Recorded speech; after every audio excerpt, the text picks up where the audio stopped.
Welcome to another episode of energy talk with EMC. അറിവിന് ഊർജം പകരാം. എല്ലാവർക്കും നമസ്കാരം. അപ്പോൾ നമ്മൾ കഴിഞ്ഞ വർഷങ്ങളിലൊക്കെ അല്ലെങ്കിൽ തുടർന്ന് വരുന്നത് എന്താണെന്ന് വെച്ചാൽ ഇത്രയും റിസ്ക് അസസ്മെൻ്റ് ഒന്നും ചെയ്യാതെയാണ് വാസ്തവത്തിൽ ഈ ലൈറ്റ്നിങ് സിസ്റ്റം ഡിസൈൻ ചെയ്ത് ഇംപ്ലിമെൻ്റ് ചെയ്ത് വരുന്നത്. വളരെ ചുരുക്കം ബിൽഡിങ്ങുകളിൽ മാത്രമാണ് അവർ പ്രോപ്പറായിട്ട് റിസ്ക് അസസ്മെൻറ്റ് നടത്തിക്കൊണ്ട് അത് ഇൻസ്റ്റാൾ ചെയ്യുന്നത്. അങ്ങനെയും ചെയ്യുന്നവരുണ്ട്. പക്ഷേ ഭൂരിഭാഗം ബിൽഡിങ്ങിലും ഈ പറയുന്ന പോലെ അസസ്മെൻ്റ് ഒന്നും നടത്താതെ ഒരു ലെവൽ 3-ലോ അല്ലെങ്കിൽ ലെവൽ 4-ലോ അതുപോലും കാൽക്കുലേറ്റ് ചെയ്യാറില്ല. അവർ ഒരു മെഷടിച്ച് എർത്ത് ചെയ്ത് അവസാനിപ്പിക്കും. പക്ഷേ ഇപ്പോൾ നമ്മൾ കാലം മുന്നോട്ട് പോകുമ്പോൾ വലിയ വലിയ ബിൽഡിങ്ങുകൾ വരുന്നു, കോസ്റ്റ്ലി ആയിട്ടുള്ള എക്യുപ്മെൻറ്റ്സ് വരുന്നു, അതേപോലെ തന്നെ കൂടുതൽ ആൾക്കാർ അസംബിൾ ചെയ്യുന്ന ബിൽഡിങ്ങുകൾ വരുന്നു. അങ്ങനെ വരുമ്പോൾ ഇതെല്ലാം വളരെ പ്രധാനപ്പെട്ട കാര്യങ്ങളായി മാറുകയാണ്. ഇപ്പോൾ വരുന്ന ഹൈറൈസ് ബിൽഡിങ്ങിൻ്റെ സ്കീമിലെല്ലാം എറണാകുളത്ത് ഈ പറയുന്ന റിസ്ക് അസസ്മെൻറ്റ് ചെയ്യാൻ നിർബന്ധിക്കാറുണ്ട്. ഞാൻ റിസ്ക് അസസ്മെൻറ്റ് നടത്തി അത് പ്രോപ്പറായിട്ട് ഡിസൈൻ ചെയ്ത് മാത്രമേ ഇൻസ്റ്റാൾ ചെയ്യാവൂന്ന്. പ്രത്യേകിച്ച് ഒരു ഹൈറ്റ് കഴിയുമ്പോൾ, ആ ബിൽഡിങ്ങിൻ്റെ ഒരു ഹൈറ്റ് ചിലപ്പോൾ 60-100 മീറ്ററൊക്കെ ഹൈറ്റ് വരുന്ന ബിൽഡിങ്ങിൽ തീർച്ചയായിട്ടും പറയാറുണ്ട് ഈ പറയുന്ന പോലെ അസസ്മെൻറ്റ് നടത്തി പ്രോപ്പറായിട്ട് ഡിസൈൻ ചെയ്ത് മാത്രമേ ഇൻസ്റ്റാൾ ചെയ്യാവൂ എന്ന് പറയുന്നുണ്ട്. പിന്നീട് ഈ പറഞ്ഞ പോലെ എക്സ്റ്റേണൽ പ്രൊട്ടക്ഷന് പുറത്ത് ഇൻറ്റേർണൽ പ്രൊട്ടക്ഷൻ പറഞ്ഞു, SBDയുടെ പ്രൊട്ടക്ഷൻസ് എല്ലാം പറഞ്ഞു. അതും പലയിടത്തും ചെയ്യാറില്ല. അതും ഈ പറയുന്ന പോലെ തുടർന്നും ഈ പറയുന്ന പോലെ സ്റ്റഡി നടത്തി ആവശ്യമെങ്കിൽ കോസ്റ്റ്ലി ആയിട്ടുള്ള എക്യുപ്മെൻറ്റ്സും അതേപോലെ സിസ്റ്റംസൊക്കെ ഉണ്ട് പല ബിൽഡിങ്ങുകളിലൊക്കെ. അവിടെയെല്ലാം ഈ പറയുന്ന പോലെ ഇൻറ്റേർണൽ പ്രൊട്ടക്ഷനും കൂടി കൊടുക്കേണ്ടത് അത്യാവശ്യമാണ്. ഈ ഒരു മേഖലയിൽ, ഈ ലൈറ്റ്നിങ് അറസ്റ്ററിൻ്റെ മേഖലയിൽ ഒരുപാട് തെറ്റിദ്ധാരണകളുണ്ട്. അതാണ് ആദ്യമായിട്ട് മാറ്റേണ്ടതെന്നാണ് എനിക്ക് തോന്നുന്നത്.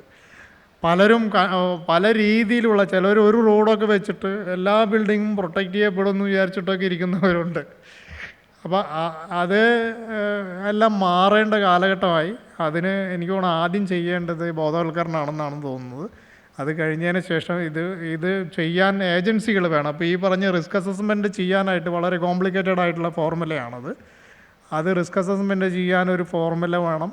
അത് ഉണ്ടാക്കിയെടുത്ത് അതിലെ ഫാക്ടേഴ്സ് കൊടുത്ത് അതിൻ്റെ ലെവൽ ഡിസൈഡ് ചെയ്ത് ഏത് ലെവലിലുള്ള പ്രൊട്ടക്ഷനാണ് കൊടുക്കേണ്ടതെന്നൊക്കെ ചെയ്യണമെങ്കിൽ അത് നമ്മുടെ സൂപ്പർവൈസർമാർക്കും അതിൻ്റെ നോളജ് ആവശ്യമാണ്. കോൺട്രാക്ടർമാരുടെ സൂപ്പർവൈസറാണല്ലോ ഇത് ചെയ്യേണ്ടത്. കോൺട്രാക്ടർമാർക്ക് അറിയണമെന്നില്ല, അറിയണ കോൺട്രാക്ടർമാരുണ്ട്. പക്ഷേ അതിന് മുന്നിൽ വലിയ വർക്കുണ്ടെന്നാണ് തോന്നുന്നത്. അവർക്ക് ആദ്യം ബോധവൽക്കരിക്കണം, അവർക്ക് അതിൻ്റെ സോഫ്റ്റ്വെയർ കിട്ടണം, അതിൻ്റെ കാൽക്കുലേഷൻ കിട്ടണം, മെത്തേഡ് മനസ്സിലാവണം. അതിന് ശേഷം മാത്രമേ ഇത് പൂർണ്ണമായിട്ടും നമുക്ക് ഇംപ്ലിമെൻ്റ് ചെയ്യാൻ പറ്റുള്ളൂ. പക്ഷേ എനിക്ക് എൻ്റെ മുന്നിൽ വരുന്ന എല്ലാ സ്കീമിനും ഞാൻ ഇവരോട് പറയാറുണ്ട്, റിസ്ക് അസസ്മെൻറ്റ് നടത്തണം. അതിന് കോമ്പിറ്റൻ്റായ ഏജൻസി തന്നെ വേണം അത് ഇൻസ്റ്റാൾ ചെയ്യാനായിട്ട്. ഇത് മാത്രമല്ല, ഇതിൻ്റെ ഓരോ കോമ്പണൻറ്റും ടെസ്റ്റ് ചെയ്യപ്പെടണം എന്നുള്ളതാണ്. ഓരോ കോമ്പണൻറ്റും അതിനുപയോഗിക്കുന്ന കണ്ടക്ടർ, അതേപോലെ ജോയിൻറ്റുകൾ എല്ലാം തന്നെ ടെസ്റ്റഡ് ആയിരിക്കണം എന്നുള്ളതാണ്. ഇല്ലെങ്കിൽ ഈ പറഞ്ഞ കാര്യങ്ങളൊന്നും നടക്കില്ല. അപ്പോൾ അങ്ങനെ പ്രോപ്പറായിട്ട് ചെയ്യുമെങ്കിൽ മാത്രമേ നമ്മുടെ ബിൽഡിങ്ങും നമ്മുടെ ഉള്ളിലുള്ള എക്യുപ്മെൻറ്റ്സും മനുഷ്യരെയും ഒക്കെ പ്രൊട്ടക്റ്റ് ചെയ്യാൻ പറ്റുള്ളൂ. ഇനിയിപ്പോൾ ഇവിടെ ചോദിച്ച പോലെ നമ്മുടെ ഇൻസ്പെക്ടറേറ്റിൽ ഡൗൺ കണ്ടക്ടർ ഡിസൈൻ ചെയ്യുന്നത് അതെല്ലാം പണ്ട് ഞാൻ നേരത്തെ പറഞ്ഞ പോലെ ആയിരുന്നു. ഒരു അസസ്മെൻറ്റിൻ്റെ പുറത്ത് 15 മീറ്റർ 20 മീറ്റർ ആണോ 35 മീറ്റർ ആണോ ഒന്നും അറിയില്ല. ഒരു മെഷ് കൊടുക്കും. ചിലപ്പോൾ ബിൽഡിങ്ങിൻ്റെ മൊത്തം ഒരു മെഷായിരിക്കും. അതിന്ന് അതിൻ്റെ ഏരിയ എടുത്തുകൊണ്ട് ഡൗൺ കണ്ടക്ടർ കാൽക്കുലേറ്റ് ചെയ്യില്ല. പക്ഷേ അതെല്ലാം ഈ 62305 ഇപ്പോൾ ഇംപ്ലിമെൻറ്റ് ചെയ്യാൻ, അല്ലെങ്കിൽ അത് വന്നതിന് ശേഷം ഈ പ്രോപ്പറായിട്ട് തന്നെ മെഷ് കൊടുക്കണം.